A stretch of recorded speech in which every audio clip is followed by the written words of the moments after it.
Olá a todos. Hoje despedimos-nos deste ciclo de conversas no Museu das Comunicações em Lisboa e da primeira temporada de episódios de Pátio em Casa. Estaremos de volta em setembro. Obrigada por estarem desse lado e por nos terem acompanhado.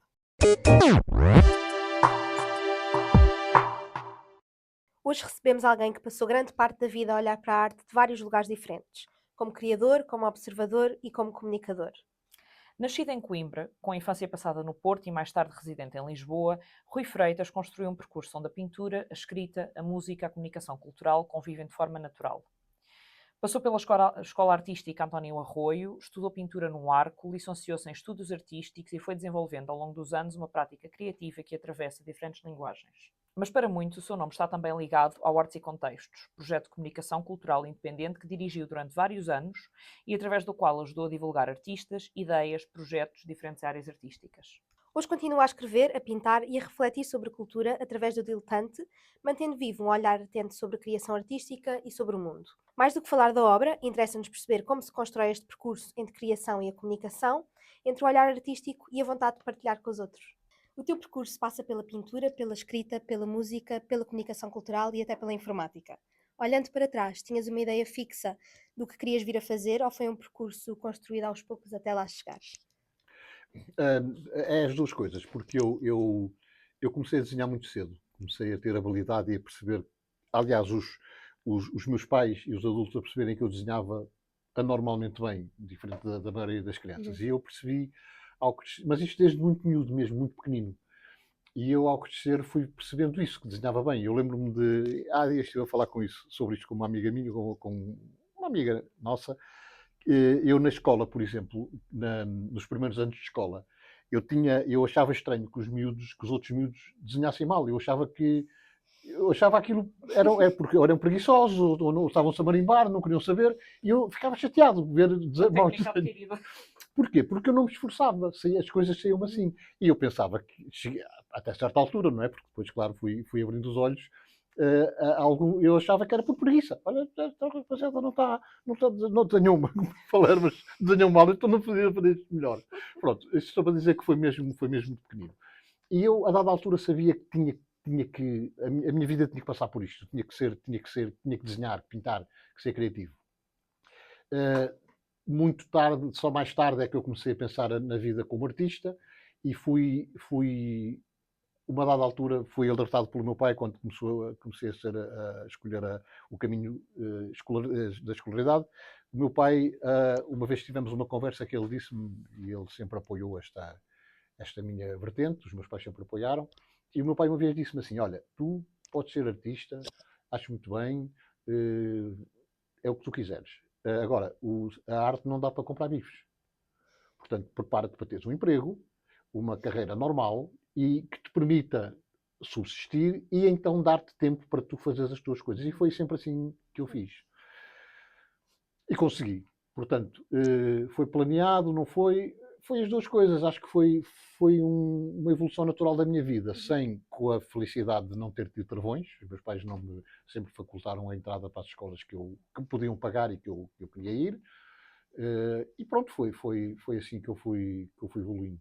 Foi planeado, foi aos trambolhões, foi acontecendo, foi assim mesmo. E como disseste ainda agora que a arte apareceu muito cedo na tua vida, o que é que te fascinava nela quando era jovem e o que é que te continua a fascinar ainda hoje? A arte. A arte. Quando era jovem, eu passei essa parte do porque é que eles desenham mal para o ei, eu sou tão bom, desenho tão bem. E isso deu-me algum gozo e encheu-me o ego. Uh, até, pronto, até me começar a integrar, naturalmente, o meu caminho começou a levar-me para pessoas como eu, que também tinham, tanto na escola, quando fui para o Filipe de Lencastre, como depois, quando optei por ir para o Arco, comecei a dar-me com mais pessoas como eu, com as mesmas aptidões e melhores.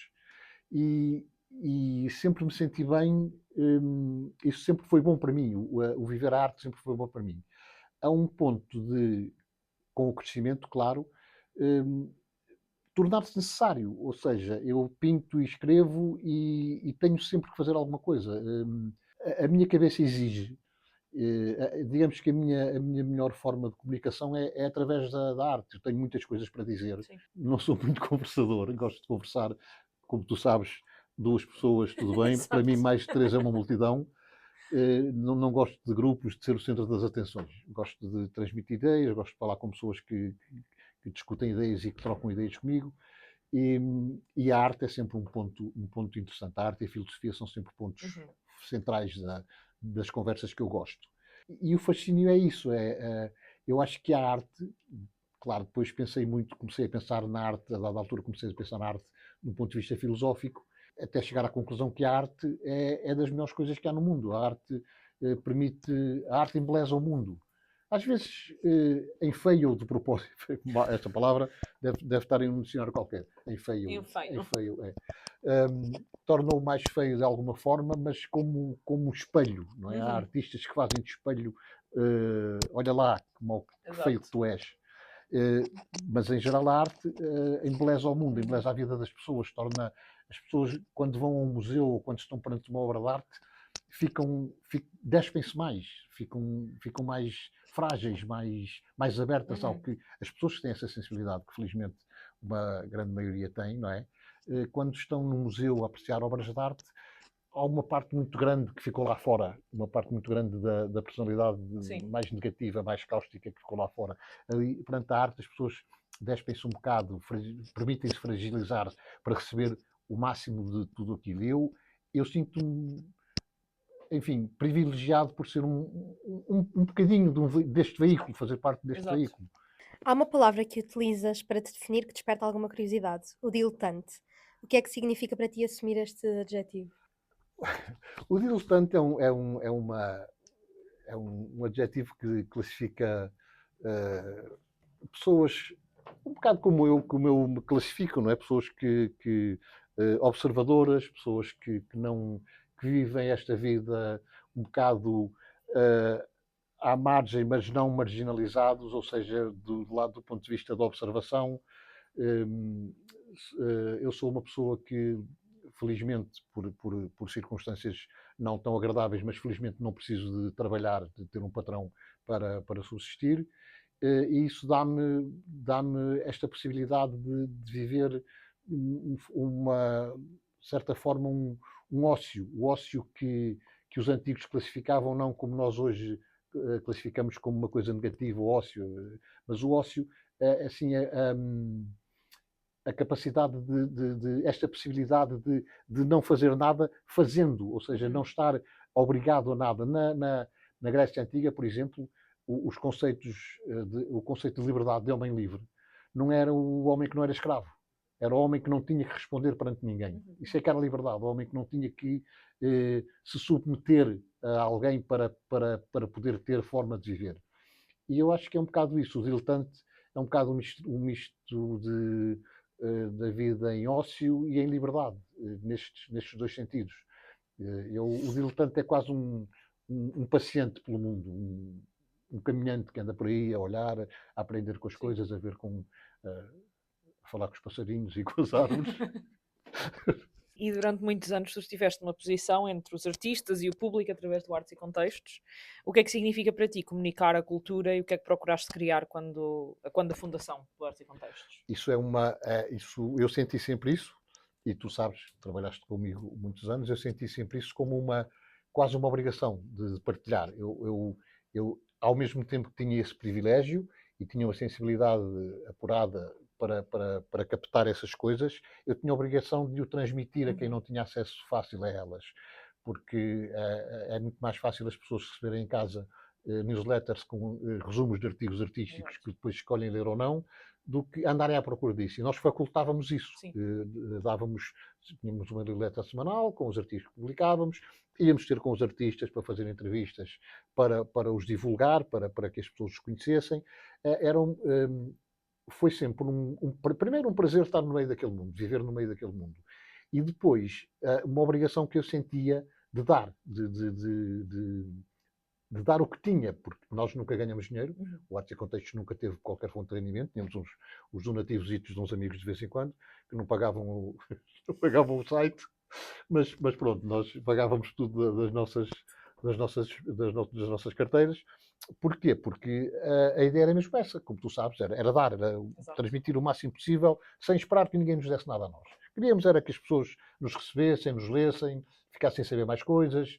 Olha aqui, pá, ninguém conhece este artista, vamos falar com ele, convidá-lo para uma entrevista e vamos dá-lo a conhecer. E então, de repente, um artista que estava na Feira da Ladra, como foi o meu primeiro entrevistado, pintava muito bem, eu perguntei se ele queria me dar uma entrevista, ele sim, deu, era o Gil. Olá, Gil. E ele acedeu e de repente um miúdo muito habilidoso, com um espírito criativo fantástico, de repente vê-se publicado na internet com artigos, com fotografias das suas obras e era um bocado isto, era esta a nossa missão quase. Não é? Exato. Tendo entrevistado tantos artistas e acompanhado exposições, concertos, festivais e tantas outras coisas, o que é que aprendeste sobre os processos criativos dos outros? É fantástico, é fantástico ver acompanhar isso, porque ao fim e ao cabo é tudo muito simples. Para quem está de fora, muitas pessoas põem os artistas assim numa camada da sociedade inatingível, e muitos fazem por isso, por ser vistos assim. É verdade que assim é. Mas de facto, o processo criativo, sendo de cada um, cada um tem o seu. As suas manias, nós às vezes agora são acessíveis formas como é que o Van Gogh pintava, ou como é que o Proust escrevia, como é que o Pessoa, onde é que ele ia, onde é que ele gostava de se sentar. Todos têm os seus tiques, os seus maneirismos, as suas manias. No fim vai dar tudo ao mesmo e é tudo muito simples. É só a forma das pessoas organizarem a sua cabeça, da forma como a cabeça responde. Os sítios onde se gosta de tomar café podem ser inspiradores, porque eu, por exemplo, inspiro-me muito, sobretudo em contos. Os meus contos são muito humorístico-negros, e eu inspiro-me muito em conversas que ouço, por exemplo, na mesa do café ao meu lado. De repente uma pessoa diz uma frase qualquer que parece um disparate, e eu penso assim, isto no sítio certo dava ao princípio de uma história. Agarro naquilo, eu nem ouvi a conversa, não sei o que é que a pessoa está a falar, mas há uma frase que dispara assim um clique e ponho-me logo a imaginar. É um criativo.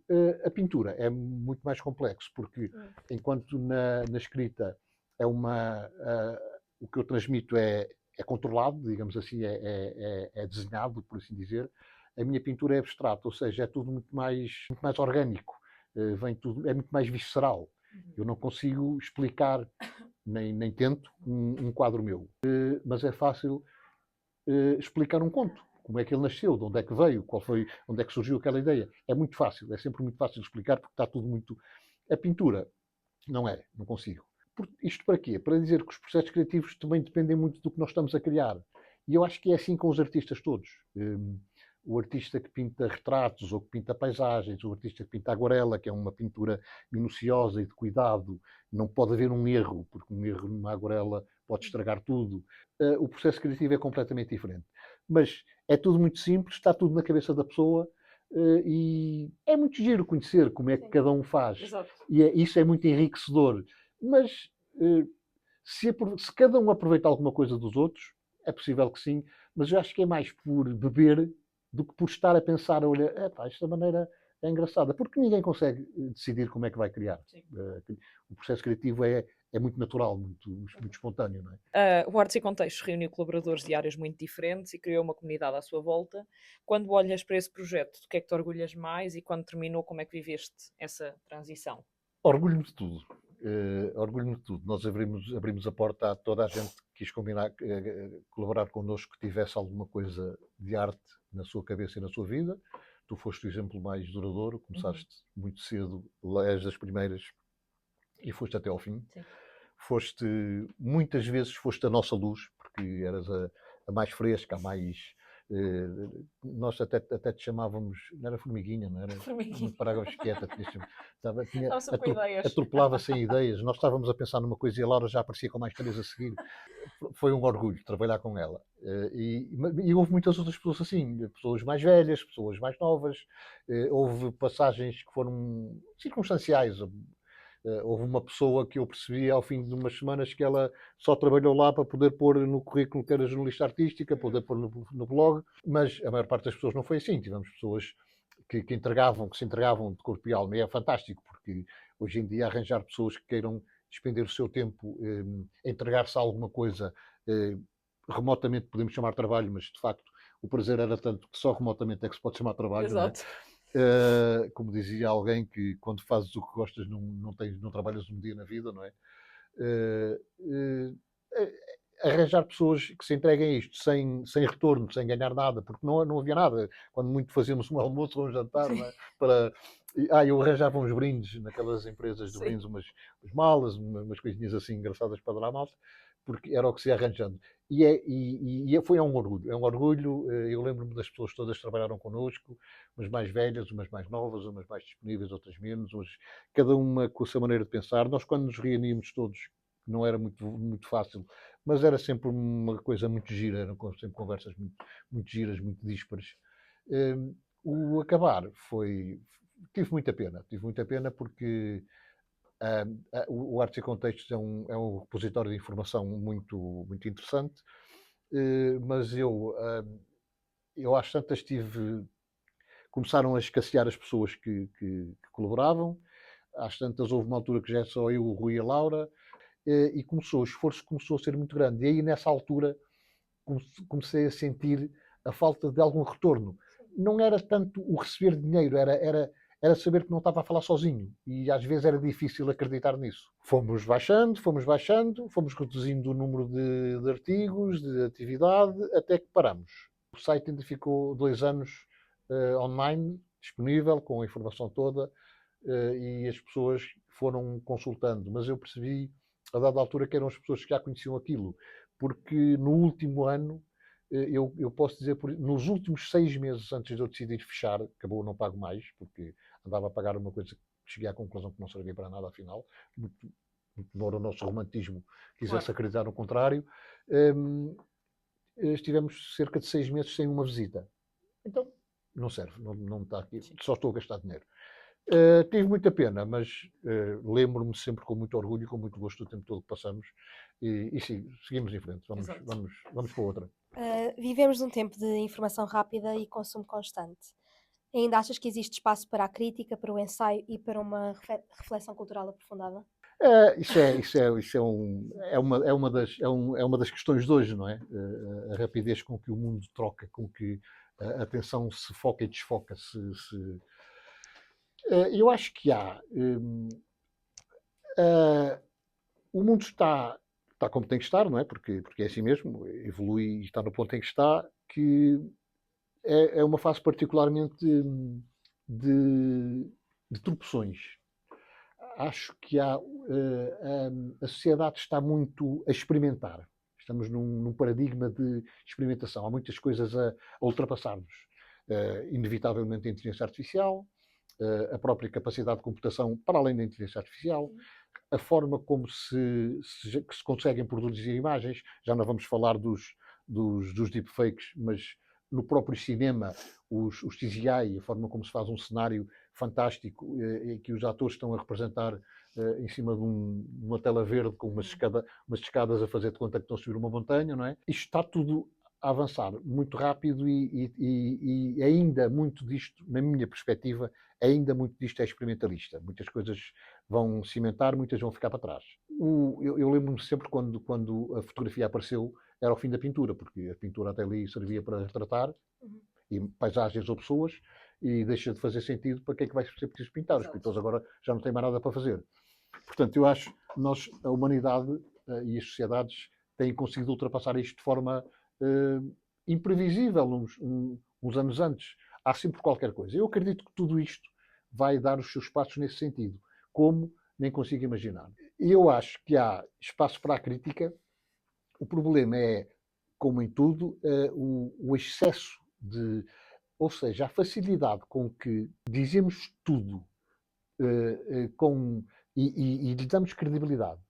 O fazer com que se façam sites e se emitam opiniões que já não estamos a falar nas inteligências artificiais, ou ainda não estamos, pessoas que são especialistas em fazer sites e fazer análises, textos, que se fazem passar por especialistas e fazem aquilo tão bem feito. Quem lê, se não estiver atento, acha que está a ler um especialista. isto cria uma confusão um bocado grande na cabeça das pessoas. Isto acontece em muitas coisas, na medicina e também na crítica artística. Como é que ele se chama? Jürgen Habermas, o filósofo alemão que morreu recentemente, este ano ou ano passado, dizia uma coisa que era este tipo de coisas que eu estou a falar leva a uma situação que é as pessoas começam a duvidar da informação que recebem. Com o excesso de informação e de informação não credível, leva as pessoas com medo, primeiro a duvidar da informação que recebem. Depois começam a questionar as fontes de informação. E depois começam, e por último, o mais trágico, é que começam a duvidar do conhecimento de quem os rodeia. Os próprios amigos e aqueles em quem confiavam, que também leem as mesmas coisas e estão sujeitos aos mesmos perigos, nós começamos a desconfiar até do que eles acham que sabem. O que é que isto faz? Faz-nos pôr tudo de lado e fecharmos-nos numa conchinha, não acredito em nada, isto é um mundo de gente doida, não vale a pena estar a acreditar nisto, e então ficamos todos nihilistas, não é? Portanto, voltando à questão, eu se calhar estou-me a estender demasiado, voltando à questão, há espaço para a crítica. Eu acho que tudo isto esta poeira vai assentar. E nos teus livros, nos teus textos e também na tua pintura existe uma forte dimensão humana. O que é que te interessa mais explorar quando crias as pessoas, as emoções ou as ideias, inclusive agora este último romance que tu lançaste, que fala um bocadinho disto e que abrange muito este universo? É difícil, porque eu sou um humanista no sentido humanista e iluminista. Eu acredito muito nas pessoas, no ser humano, é o ser humano que me preocupa, que me faz pensar. O que é que me interessa mais? Eu acho que não consigo distinguir isso, porque tudo no meu processo criativo, voltando ao processo criativo, tudo no meu processo criativo, creio eu, nasce da observação. Eu ando na rua, estou sentado num jardim ou numa esplanada e todos estamos sempre a assimilar alguma Sim. coisa, tudo o que nos rodeia. Depois cada um faz isso o que a sua cabeça faz. A minha faz textos, faz pinturas, faz. Portanto, eu acho que não consigo distinguir o que me interessa mais porque interessa-me tudo o que seja relacionado com o ser humano. Há assuntos que atravessam toda a minha criatividade, que são o tempo. O tempo é uma coisa que me fascina. A morte também. Eu penso muito na morte, mas não na morte como eu vou morrer, como é que vai ser. Não, a morte. O que é a morte? O não existir. É uma coisa que me faz refletir muito. Depois invento histórias que brincam com isto. E a memória. A memória que é, ao fim e ao cabo, o centro do livro do romance, do Portão Vermelho Russo. A memória é outra coisa que me fascina muito, porque a memória é algo muito difícil de definir e determina muito do nosso ser, do nosso dia-a-dia, e é muito criativa. A nossa memória é criativa, é imaginativa. Nós estamos com um amigo a contar uma história de algo que aconteceu há 10 ou há 15 anos, e o nosso amigo está a contar aquilo de uma maneira que ele não está a mentir, mas está a contar coisas que eu não vi assim. Sim, é a perspectiva dele. Porquê? Porque a cabeça dele agarrou naquilo que nós vivemos os dois e levou por um caminho. Exato. E a minha levou por outro. Depois, no fim, agora só soubesse um filme Sim. para desempatar. E então isso é fascinante, porque a memória em nós é quase um pedestal onde nós nos sustentamos e fazemos muito da nossa construção pessoal com base na nossa memória, ou nós somos resultado de tudo o que já vivemos, como se diz muitas vezes, eu acredito nisso, mas então, e tudo o que nós vivemos será verdade na nossa cabeça? É para nós, Sim. é para nós. Portanto, nós assentamos, vivemos muito com base no que a nossa memória tem guardado e isso é muito volátil. Muito disso, se calhar, nem é verdade. Isto é fascinante. Isto é fascinante. São as três coisas que mais me interessam. Mas tudo com base no ser humano. Defendes frequentemente a liberdade como um valor fundamental. Continuas a acreditar que a arte é um dos últimos passos para sermos verdadeiramente livres? Sim, continuo cada vez mais. A par do pensamento, só a arte é que nos dá a liberdade total. A arte, como eu digo num texto, é, é a única coisa verdadeiramente livre e intrinsecamente honesta. Ou seja, ou é honesta ou não é arte. E quando é arte, é intrinsecamente honesta, porque nós, nenhum, nenhum artista, nenhum criativo, em nenhum momento criativo, está a enganar ninguém. Nem a si próprio, está a ser o que é. Seja pintando, seja escrevendo, seja compondo uma dança, seja. Está a ser honesto, está a dar o que tem e o que é. E livre, sim, sim. Acho que continua a ser a forma mais pura de liberdade. Ninguém,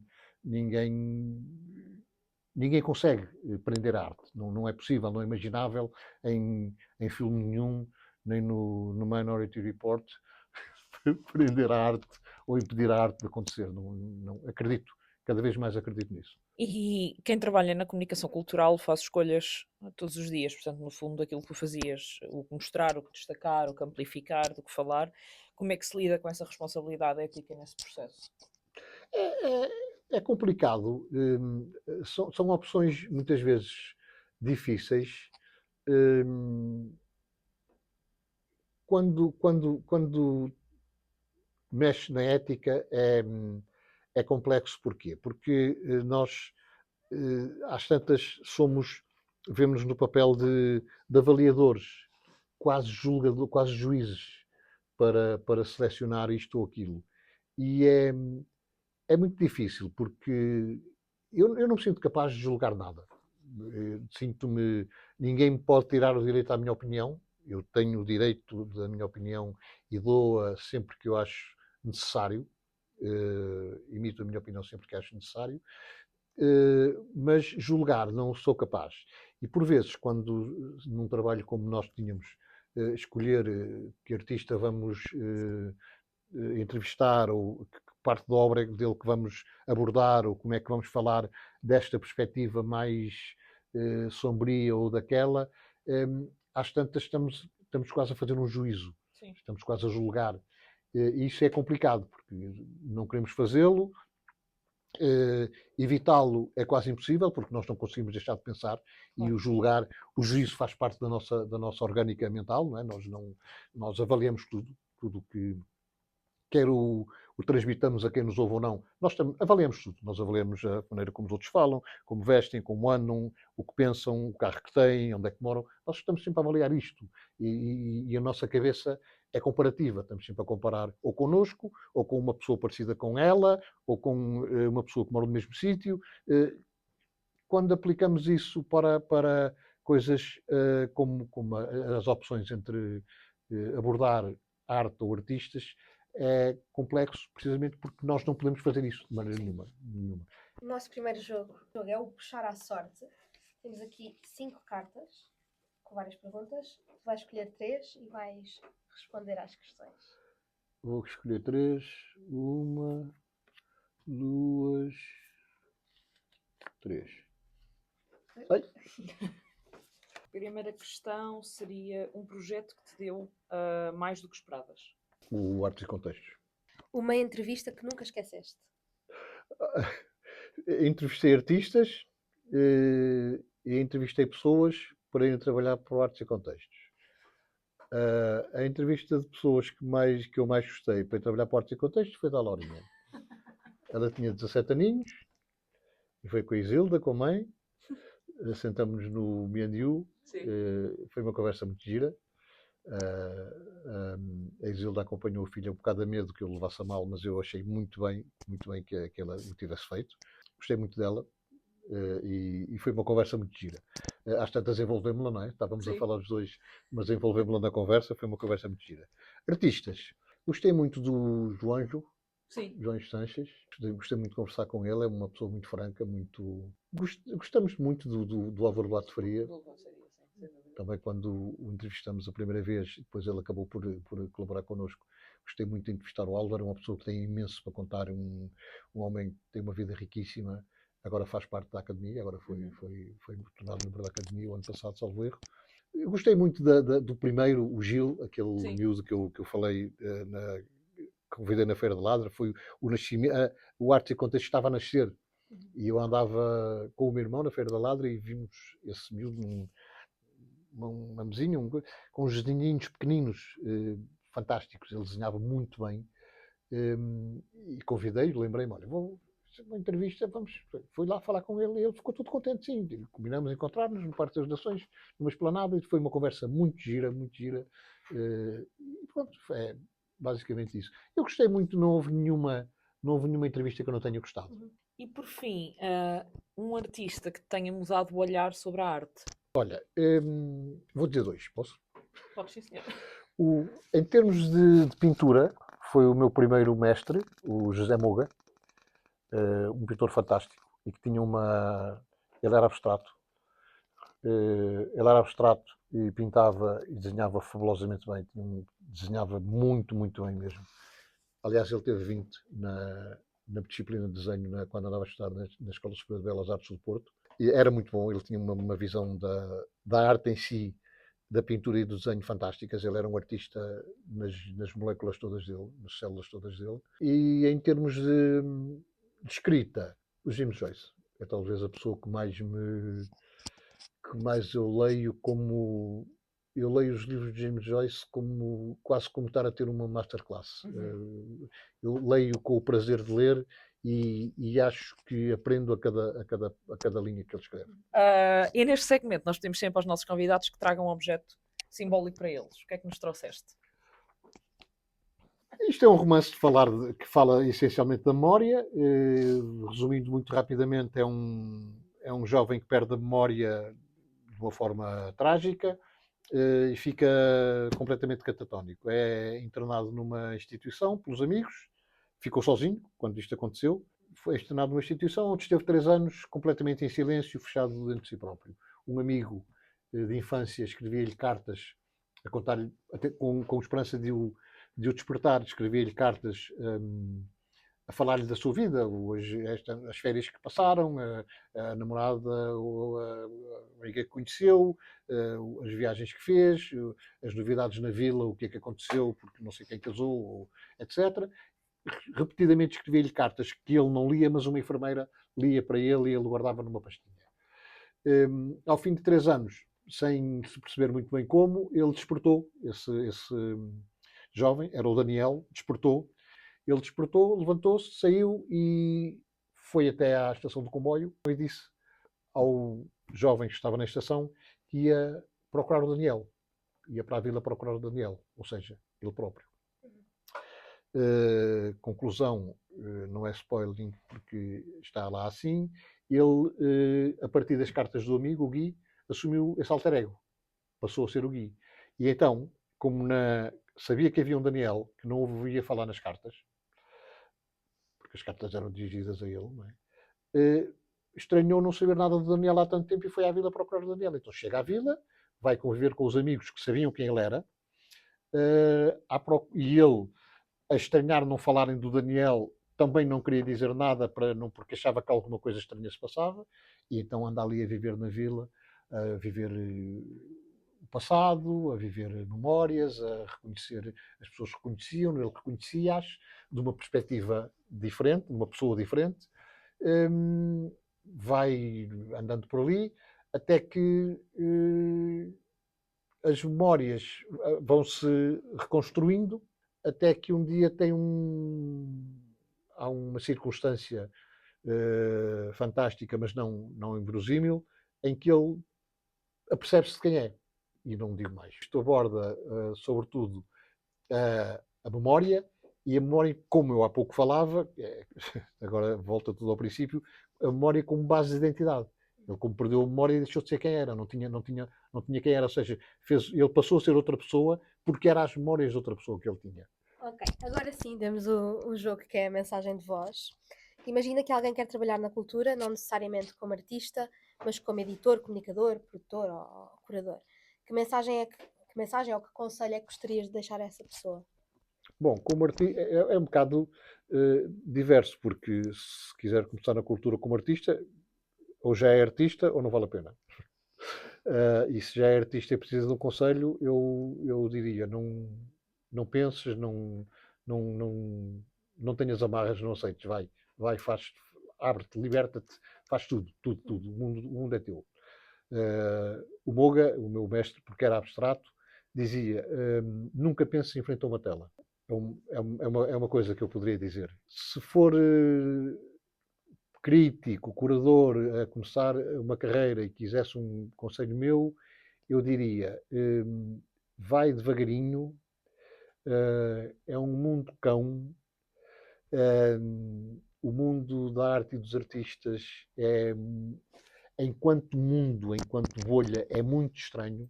É um mundo onde há muito ego, muito egoísmo e muita inveja. Eu diria, vai devagarinho, aprende tudo o que puderes e fala só quando te perguntarem. Portanto, antes de mais, obrigada por esta conversa. Obrigado, e antes de fecharmos a entrevista, nós gostamos de pedir uma recomendação. Pode ser um livro, um disco, um filme, uma exposição, ou até mesmo uma pessoa que sintas que vale a pena destacar ou recomendar a quem está a ouvir. Leiam as meditações do Marco Aurélio. E mais virado para a arte. E leiam também a Poética do Aristóteles. Tem 2000 anos de idade, tem muitas coisas ultrapassadas, mas tem uma visão da arte e das artes, na minha perspectiva, sublime. Tem muitas coisas que eu não concordaria, não assinaria por baixo, mas é o Aristóteles e é um desfiar de ideias e de formas como, ao fim e ao cabo, a Poética ensina-nos quase como olhar para a arte, para as artes todas. O conceito de arte naquela altura era diferente, não era o que nós temos hoje, mas mesmo assim, tendo isso em conta, é uma obra sublime. Leiam Meditações de Marco Aurélio e a Poética do Aristóteles. E o Portão Vermelho Russo. E o Portão Vermelho Russo. Obrigada, Rui. Foi um prazer estar aqui no Pátio em Casa. Obrigado eu. No Museu das Comunicações. Foi um prazer estar aqui também. Muito obrigado. Obrigada.